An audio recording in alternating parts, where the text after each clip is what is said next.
Hello, it's Patrick. Welcome to some more Tesla news. You can see the road in front of me. I am currently waiting on a pilot car to go to Cody, Wyoming to work on some charging stations that I have. Currently, the card readers, the NIAX card readers aren't working, so we're going to see what the issues are. I highly suspect, because there is power flowing to the level 2 chargers, that it's simply the AC to DC power converter, power supply for the card readers, that it's got an issue with it and needs replaced. So I've got spares, I got all kinds of parts. We'll see what all needs done. But I thought, I've got an hour left of my drive, and what better way to pass the time than to go over some of the Tesla news. And it's been a crazy week, and I haven't had time, both personally because it's been so crazy and just all the news just coming out one after another. I had actually recorded 2 shows but never got a chance to edit them and post them before they weren't really topical anymore. Hey, Jay.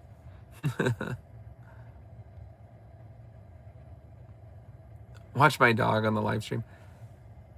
I don't have a dog, sorry. I mean, I do have a dog, but she's back at home protecting my family from the old ladies walking across the street, apparently. She seems to bark at them all the time. Anyways, yeah, the first thing that I recorded a show about but never posted was they finally have 500 kilowatt charging on the V4 superchargers. So there's one, or the very first one opened up over in California, and it has the new cabinet, and Cybertrucks can hit a peak, like when the battery's at near zero, of 500 kilowatts, allowing for the fastest delivery of power of any Tesla currently. And it was pretty impressive, actually. Maybe the fastest EV charging. Yeah, it's pretty cool. So I just wanted to comment on that, and that's finally rolling out. It'll be interesting to see if Tesla is going to upgrade all of their 3.5 superchargers that have the dispensers that are version 4, but the cabinets that are only version 3. Because the biggest change that they're doing is allowing for up to 1,000 volts of charging versus the 400 volt system, and Cybertruck's an 800 volt system. So it'll also allow for semis to use these stations to do charging. And just future vehicle tech, like as batteries get better and can accept more charge, when you've got the higher voltage and the same amount of amperage, of course, there's more power that can be delivered. And when you're doing a higher voltage, there's less gauge of wire. The wire can be smaller, and the heat isn't as high. So it's a better way to go. Kind of like how in the Cybertruck, they switched from the 12 volt system to the 48 volt system for, now they call it mid-range voltage instead of low volt. It saves them a lot in terms of copper wire that they have to run throughout the vehicle, and it's just more efficient. Like, I'm able to power the Starlink directly from the USB-C, which is 20 volts. So they're still kind of doing some step downs of the voltage, as opposed to just, running it off the 12 volt, which it has a hard time doing. You can get special adapters to do it, but this just plugs right into the USB-C, and it works pretty good, especially where I'm at right now, where there's literally no cell service. So I'm broadcasting live via satellite. This is live, so if you have any questions, go ahead and post them in the chat. I'll see them and comment as I get a chance to take a look at the screen. Like right now, I'm waiting on a pilot car at a stop sign for the past 5 minutes, which got me thinking I should do a live stream, especially since I'm in a Cybertruck and it's self-driving. Yeah, so apparently other news, more local, in Wyoming, Tesla's been working with the state on doing full self-driving unsupervised. So that's kind of cool. They're getting the regulatory approval for the robotaxis here, which is the first I've heard of them doing it any kind of remote locations, because Wyoming has basically no metropolitan areas to speak of. Casper and Cheyenne have a decent amount of people, but most of the towns in Wyoming, the larger ones, have thousands of people, but most of them have hundreds of people. It's the least populated state in all of the United States proper, for the lower 48. So that's exciting news. Also, sounds like we're gonna get a supercharger in Cody, which would be really cool. It won the voting online for supercharging stations, so one way or another, it's gonna happen. What else is going on good in the super Tesla news? Oh, the Model Y and Model 3 variants for standard, the standard versions. It's interesting they're not calling them like standard range, because they actually have over 300 miles of range, both the Model 3 and the Model Y. And these are under $40,000, and the Model 3's the cheapest it's ever been, I think, without a tax credit. They've actually updated a lot of things to make production cheaper. My theory is they're actually at the highest price they're ever going to be, and that because they're just coming out, they have them marked up close to what you'd get with the tax credit, just a little bit more. And I think with time, as the demand goes down, it's always supply and demand, right? That they'll become under $20,000. It's interesting, like the glass roof on one of them is still there, but it's covered with cloth, and they're saying that it helps with the efficiency and the heat. It's probably not, they don't have the dual pane window there. There's also different lighting on the front, and like the coverings aren't there on the front when you open it up. So just a lot of little things. They don't have the back screen. The seats are not the premium. They don't have the buttons on the sides. It's all through touchscreen for adjustments. They're scaling back a lot of things to save them a lot of money when they multiply it by, hundreds of thousands of vehicles. I personally wouldn't spring for them. I'd pay a few $1,000s more and get the next trim up, which has pretty much better everything. I don't know. What do you guys think in the comments below? Do you think they're worth getting right now? Or holding out longer for some kind of price drop, or just going with a better trim? The Cybertruck, they had the long range trim where they stripped everything that was like super extra about the Cybertruck out of it, and it didn't sell very well, so they canceled it. Although it's weird that they canceled it, but before the tax credit ended, it seems to me like they might want to bring that back now that there's no tax credit on the all-wheel drive version. Although, man, it was missing all the really good stuff. The power outlets on it, the air, didn't have air suspension, didn't have the tonneau cover vault, didn't have the rear wheel steering. A lot of things I think were missing. I can't remember if it had all-wheel steering. You can correct me in the comments below. Hey, our pilot car is finally going, so we're gonna follow this pilot car. I currently don't have full self-driving version 14 because I'm in a Cybertruck, and that was the news from the FSD team, that the Cybertruck, because of its rear wheel steering, is a bit unique, and they need to do some more training before they do a wide public release on it, and they're hoping to have it out by the end of the month. But it will have reverse, so it'll be able to have the same features where you can just hit start drive and it'll back up and do multi-point turns and hopefully follow construction workers like this pilot car. There's demos of version 14.1 of people going through a McDonald's drive-through, and it knows when to stop and to move forward, and it's pretty impressive. They're also using it in parking garages, which are things that the version 13 doesn't really do very well, if at all. You can also specify multiple things for the destination, if it's like curbside or to find a parking spot. A lot of different options. 10x improvement supposedly in the model.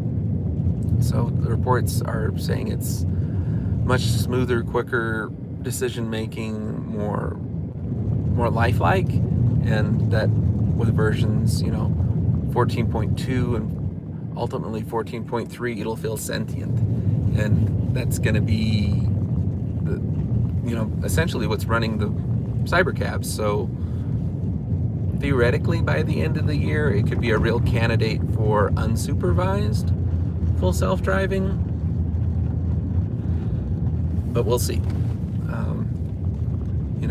It's been said that that's going to happen at the end of the year every year for the past at least 5 years.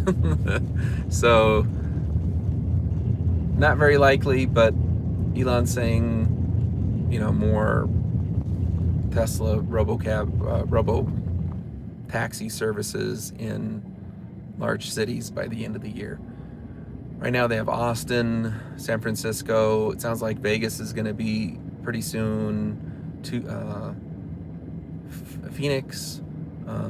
Apparently there's talks for Wyoming, which is kind of crazy.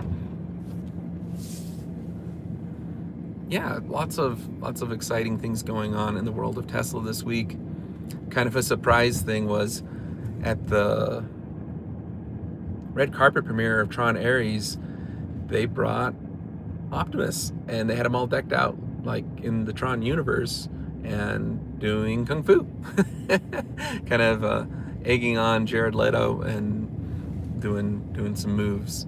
So that was kind of cool to watch. And it looks like it's an AI video. It looks fake, but it's real.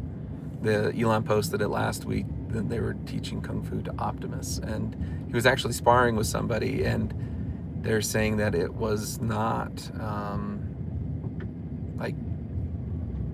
totally teleoperated, so it wasn't like a remote operator. It probably is scripted, like they have it kind of parameters put in for what they want it to do, like choreography. But the fact that it moves so fast and it balances is pretty impressive, and it could be something that could be entirely AI with time.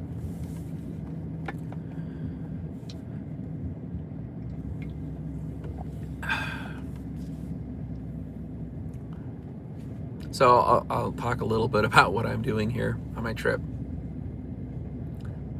I'm almost done following this pilot car, and I don't think that this current version of full self-driving is capable of doing this because we're in the opposite lane that we're supposed to be into, and I think the Cybertruck would want to go into the right side lane. But this is one of those edge cases that they need to have addressed for the full self-driving to work properly. And supposedly people are using it in construction zones and showing the notes that it'll follow flaggers, commands and things. I noticed it didn't follow the temporary stoplight either. I had to take over when I was waiting for the pilot car, the one that's in the thumbnail for this video.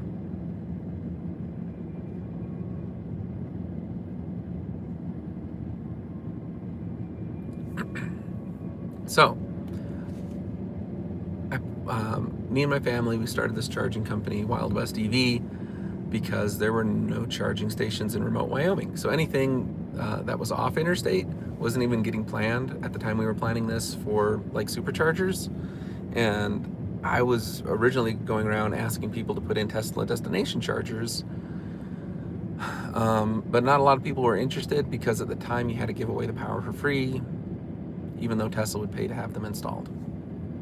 So I worked it out with a couple different companies, and we assembled these charging stations that could take credit cards and charge at 80 amps at the time, which was pretty unheard of. Finding that combination didn't really exist. The charge points only did like 30 amps or 48 amps at the most, and Teslas at the time could take 80 amps. So when there wasn't superchargers doing essentially 20 kilowatts or 22 kilowatts was the best bang for your buck. You could only do CHAdeMO 50 kilowatt charging with an adapter. And yeah, so a CHAdeMO station at the time was gonna cost 10 times as much as putting in these level 2 stations. So we put several in around the state of Wyoming, on routes to like Yellowstone, around where I live in the county. And they've helped, thousands of people get to where they want to go. And there is a CCS charger here in Cody now, but it is, I believe, only 50 kilowatts. So it's not significantly faster. It's double or quadruple the speed, depending on what type of vehicle you have. Like the Cybertruck can only take 48 amps, but on the CCS it could take the full. So it's only about 10 kilowatts versus 50 on the CCS charger, so 5 times faster. But they only have one plug, so it's in use during travel season pretty frequently. So it'll be good that they're getting a supercharger for people that need to get through Cody really quickly. But if you're willing to go check out the museum or charging stations at the Wild West, or the Buffalo Bill Center of the West Museum, there's 2 chargers there. Although currently they are offline, but I'm on my way with a Cybertruck full of parts just in case to get them fixed or upgraded, So hopefully it's just the power supply inside for the Niax card readers. And if you've ever used charging stations other than Teslas, they got a bad rap in the past few years for being down, and there's just tons of components that could potentially fail. And primarily that's because the whole point of the charging stations is to fail if they're not safe. They need to turn off so that you don't have a fire or thermal runaway or something bad happening. So a lot of the times if they're not working, I'd say the number one reason is the telecommunications is not good. A lot of them rely on cellular modems. So if there's bad cellular connectivity due to weather, or there's an outage in the cellular network, or if they're on Wi-Fi, if it's a problem with the Wi-Fi or interference. My background is doing telecom and running fiber optics and fixed wireless networks, so I'm pretty familiar with them, and I've been able to come up with some very creative ways on fixing these issues over the years in remote areas that don't have very good cell service or data connectivity. And I think I've done a pretty good job. The first couple of years were kind of troubleshooting and more frequent outages. Still not bad, a couple times a year, but in the past few years, everything's been working pretty good up until today. I think it's simply just, at this point, this charging station is 9 years old, and I think the component of converting the 240 volt down to 24 volt for the card readers is just worn out. This has happened at 2 other stations, and I've replaced them. I think I'm probably going to proactively start replacing them at this point because they're starting to wear out. Hopefully that's all it is. I got the pieces with me to replace it. Another thing I've been doing at some of our locations is swapping to the new Tesla universal wall connectors, because they are able to do plug and charge. So if you have a Tesla or an NACS compatible vehicle that works with the Tesla network, you can just plug them in and they authenticate and charge immediately. You don't have to do anything. If you have a non-Tesla vehicle, you press a button to pull out the J1772 adapter that's locked onto the end of the charging station, and plug it in, and you scan a QR code on the side of the charging station and pay through the Tesla app. The nice thing about these charging stations is they use Wi-Fi, and I believe they are able to kind of store and use the data in the Teslas if there's ever any kind of intermittent connectivity, so that people can still charge. They're not necessarily offline if there's a disruption in the connectivity on the charging station, as long as it stores the charging sessions and resyncs at some point, one way or the other, through the car or the charger. I'll switch around here for a second so you can kind of see my drive. I'm going through the town of Meeteetse. If anybody hasn't ever seen what it's like to drive through a small town in Wyoming, this is your typical small town in Wyoming. I missed what it said for the population here, but I'm pretty sure it's less than 1,000. There's a lot of towns that are just a couple hundred people. There's no stop lights in this town. I don't think there's a, oh, there is a stop sign. It's a pretty small community. Usually these are surrounded by a bunch of ranchers. A lot of cattle, a lot of fields that grow hay and alfalfa and various things.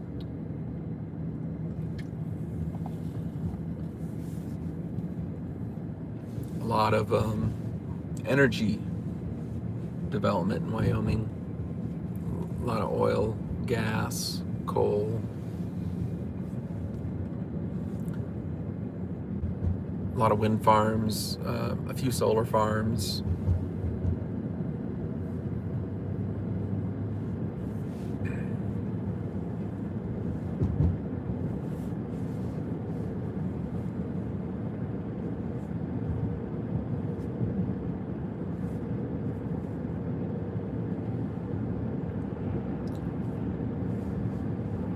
Oh, to go back a little bit about Optimus at the Tron Aries premiere. Yesterday, Tesla started rolling out an update to make your Tesla a Tron motorcycle, or I'm not sure what they call that thing, but it's a motorcycle, which is funny because Tesla famously is never going to make a motorcycle as long as Elon's at the company, because he got in a motorcycle accident and he thinks it's counterproductive to the mission of keep making the safest vehicles in the world to make a motorcycle, because they're inherently just not going to be very safe because they're on the same road as these massive vehicles, and surviving an accident on like a highway or freeway with a large vehicle is not very likely. So yeah, no Tesla motorcycles coming out in the near future, and it's probably also the reason they never really came out with a full quad or four-wheeler like they were going to for the Cybertruck.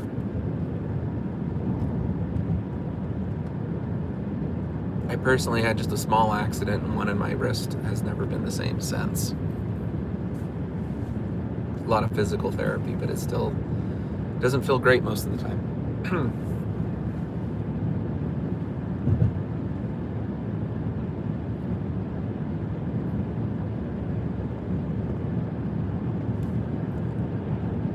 Well, I see there's still a couple people online watching. If you got any questions, now is the time.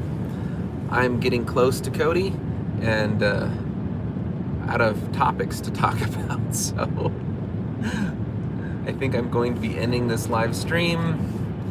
Thank you so much for tuning in and watching, or after the fact watching. Please like, share, subscribe, comment below with any questions or thoughts that you had on the topics discussed in this live stream. Let me know how the stream turned out using the onboard mic from the camera, the Starlink connection. We'll see you on the next one. Thanks again. Bye.